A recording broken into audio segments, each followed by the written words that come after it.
brought to you by Hire and ITIL.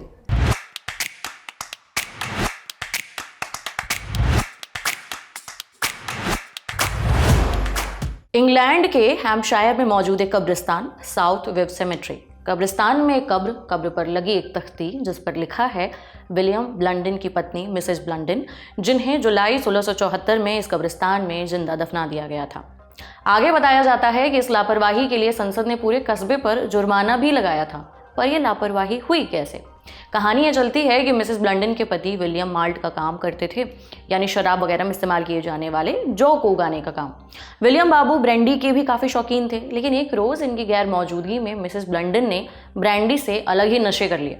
दरअसल साल 1674 के जुलाई महीने की 15 तारीख को मिसेज एलिस ब्लंडन अफीम का पानी पीकर बेहोश हो गई, और बेहोश ऐसी कि जिंदा मुर्दा का फ़र्क बता पाना भी मुश्किल।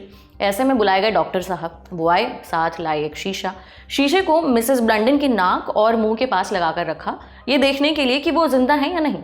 दरअसल उस दौर में चलती सांस की नमी को जांचने के लिए शीशे का इस्तेमाल किया जाता था। बहरहाल शीशे में कोई बदलाव ना देख डॉक्टर ने महिला को मृत करार दिया और उनके पति को संदेश भेजने के लिए कहा। लोग तत्काल अंतिम संस्कार करना चाहते थे, लेकिन डॉक्टर ने पति की वापसी तक मिसेस ब्लंडन का अंतिम संस्कार करने के लिए मना कर दिया। परिवार वालों को कुछ और ही मंजूर था। बेचारी को दफनाने की तैयारियां शुरू कर दी गई। मिसेस ब्लंडन का शरीर ताबूत के लिए थोड़ा बड़ा था, इसलिए उनके हाथ पैर को लकड़ी के सहारे ताबूत में डाला गया और ऊपर से ढक्कन लगा दिया गया। कहानी यहीं ख़त्म नहीं हुई, क्योंकि एक रोज़ 4 फुट ज़मीन में धंसे ताबूत से एक आवाज़ आई। मौत के पार से मिसेस ब्लंडन कुछ कहना चाहती थी। नमस्कार, मेरा नाम उपासना है और आप देख रहे हैं ऐतिहासिक किस्सों कहानियों से जुड़ा हमारा रोज़ाना का कार्यक्रम तारीख, जिसमें आज बात करेंगे ताबूतों की जिनमें मुर्दे भी बोल उठते थे।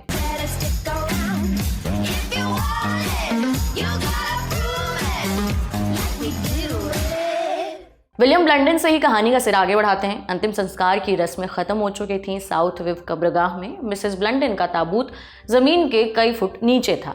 2 दिन बीत चुके थे, तभी कब्रगाह में खेलते कुछ बच्चों की दबी सी आवाज़ें सुनाई देती हैं, पर आसपास तो कोई महिला नहीं थी। पता चलता है कि आवाज़ ज़मीन के नीचे से आ रही है।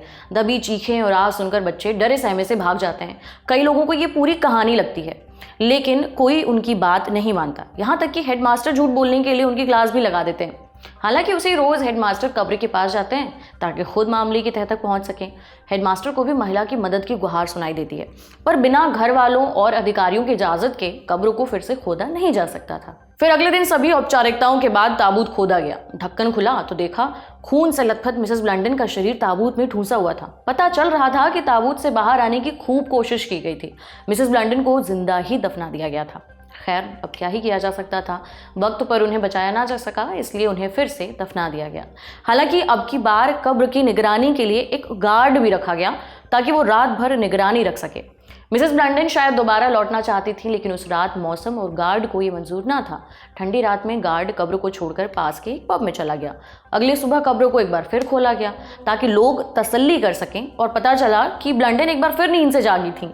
अपने शरीर और चेहरे पर खरोंचा, अपने कपड़े फाड़े, ऐसा उनकी लाश को देखकर पता चला। शायद मदद के लिए पुकार भी लगाई हो, पर निगरानी वाला गार्ड तो पब में नशे में धुत हो रहा था, और इस बार खून से लथपथ उनकी लाश देख कर मालूम चला कि वो मर चुकी थी, असल में और आखिरी बार।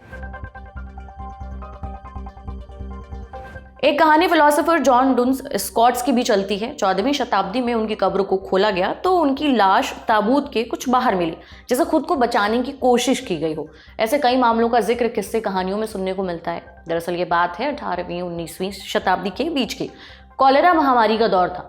बीमारी हो जाए तो जिंदा बचना मुश्किल था, लेकिन मौत से भी बड़ा डर था जिंदा दफनाए जाने का। इस डर को ब्रिटिश डिप्लोमैट और राजनेता लॉर्ड चेस्टरफील्ड की चिट्ठी से भी समझा जा सकता है। 16 मार्च 1769 को वो अपनी बहू के नाम एक खत में लिखते हैं, मैं अपनी मौत के बारे में बस इतनी ख्वाहिश रखता हूँ कि मुझे जिंदा ना दफनाया जाए। इस डर का एक नाम भी है, टैफोफोबिया। दरअसल फोबिया का इस्तेमाल अलग अलग तरह के डरों को बताने के लिए किया जाता है। मसलन मौत के डर को थैनाटोफोबिया, कब्र के पत्थरों के डर को प्लैकोफोबिया और बंद और संकरी जगह के डर को क्लॉस्ट्रोफोबिया नाम दिया जाता है। खैर, जब मौत के बाद लोगों के जिंदा होने की खबरें हवा में हो तो जिंदा दफनाए जाने का ये खौफ इतना बेजा भी नहीं मालूम पड़ता। और ये सिर्फ 18वीं-19वीं शताब्दी की बात नहीं है। साल 2011 में एक रूसी महिला को डॉक्टरों ने मृत घोषित किया, पर अपने ही अंतिम संस्कार के दिन वो जाग गई। रूस तक क्यों ही जाना, साल 2023 में एक मामला फिरोजाबाद में भी ऐसा आया था, जब फिरोजाबाद में एक महिला को मृत करार दिया गया, लेकिन घर पहुंचकर वो होश में आई, चाय पी और फिर अगले दिन उनकी मृत्यु हो गई। आज के दौर में जब ये मामले सुनने को मिलते हैं तो उस दौर के बारे में भी तो आप सोच ही सकते हैं, लोगों के भय का अंदाजा भी लगाया जा सकता है। खैर, इस खौफ पर लोगों ने किताबें भी लिखी। किस्सेबाज एडगर एलन पो की कहानियों में भी जिंदा दफनाए जाने का डर पढ़ने में मिलता है। साल 1844 में आई इनकी शॉर्ट स्टोरी प्रीमेच्योर बरियल भी इसी मुद्दे के इर्द गिर्द घूमती है।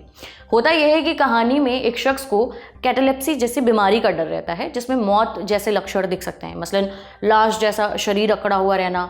खैर, इनकी कहानी के किरदार को भी डर था कि वो किसी ऐसी कंडीशन की वजह से मरा हुआ समझ लिया जाएगा और उसे जिंदा दफना दिया जाएगा। इससे बचने के लिए ये किरदार अपने दोस्तों से वादा भी लेता है कि उसे समय से पहले ना दफनाएं। दूसरी तरफ वो एक ऐसा मकबरा भी बनाता है जिसमें ताबूत के भीतर से बाहर लोगों को सिग्नल दिया जा सके।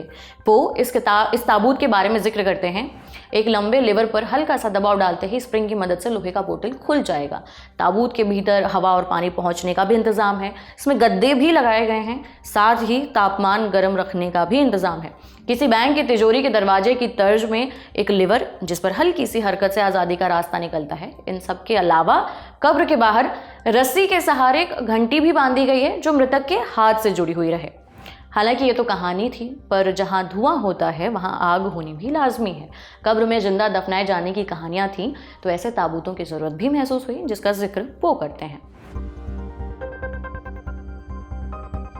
ये पूरी तरह कहना मुश्किल है कि इस कहानी से प्रेरणा लेकर ऐसे ताबूत बनाए गए या फिर अपनी ही कब्र में जागने के खौफ और दर्दनाक मौत से बचने के लिए। वो अंग्रेजी में क्या कहते हैं, necessity is mother of invention. मादरी जबान में कहें तो आवश्यकता ही आविष्कार की जननी है।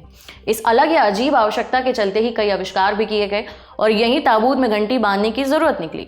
साथ में निकले तरह तरह के ताबूत। अब बिल्ली के गले में घंटी किसने बांधी ये तो पता नहीं, पर इस पूरे मामले में कई पेटेंट जरूर करवाए गए।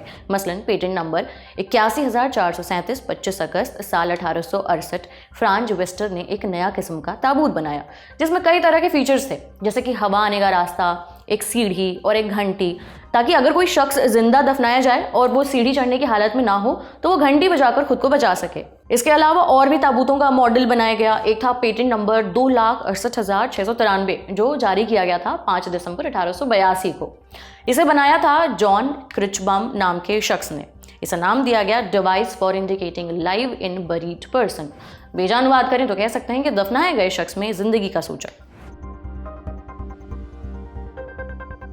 इस ताबूत के डिवाइस में एक पाइप जोड़ा गया जिसमें हवा आने का रास्ता भी था, एक पंथ दो काज। खैर, टी के आकार के इस पाइप का काम ये था कि ये ताबूत के भीतर हो रही हरकतों को बाहर तक पहुंचाए। इसमें दफनाए गए शख्स के हाथ पाइप पर रखे जाते थे और ऊपर एक इंडिकेटर होता था जिससे ताबूत के भीतर हुई हलचल का पता चल सकता। इसके अलावा कुछ ताबूतों के डिज़ाइन में पंखे भी लगाए गए ताकि हवा और आसानी से अंदर आ सके। इस डिवाइस में बैटरी से लगा एक अलार्म भी था। पेटेंट में इसके काम करने के बारे में भी जानकारी दी जाती है। बताया जाता है कि जब कोई शख्स ताबूत के भीतर हरकत करेगा तो इससे होगा ये कि अलार्म के तार और शरीर के साथ एक सर्किट पूरा हो जाएगा और घंटी बजने लगेगी। हालांकि समय के साथ मेडिकल साइंस के क्षेत्र में उपलब्धियां हुई, लोगों की जिंदगी और मौत का फैसला शीशे से होकर मशीनों तक पहुंचा। दिमाग की गतिविधियों और इलेक्ट्रिक मशीनों से आज बेहतर तरीके से किसी के जीवित या मृत होने का पता लगाया जा सकता है। लेकिन ऐसे ताबूतों के पेटेंट हाल के सालों में भी देखने में मिले हैं। मसलन साल 2010 में जेफ डैनिंगबर्ग का डिज़ाइन जिसमें ताबूत के भीतर की आवाज़ सुनने का भी इंतजाम था। खैर, शीशे की जगह मशीनों ने ले ली तो घंटी और रस्सी की जगह बिजली वाले डिवाइसेस ने ले ली, पर इन सब के केंद्र में एक ही चीज़ है, टैफोफोबिया, जिंदा दफनाए जाने का खौफ। मौत के बाद जिन्हें जला दिया जाएगा वे बेहतर महसूस कर सकते हैं, पहले मौत का डर और फिर मौत के बाद जिंदा दफनाए जाने का डर। गालिब शायद इसीलिए लिख गए थे, मौत का एक दिन मुअय्यन है, नींद क्यों रात भर नहीं आती। फिलहाल इसी के साथ एपिसोड खत्म करते हैं। लिखा था हमारे साथी राज विक्रम, मेरा नाम है उपासना और आप देखते रहिए द लल्लन टॉप। शुक्रिया।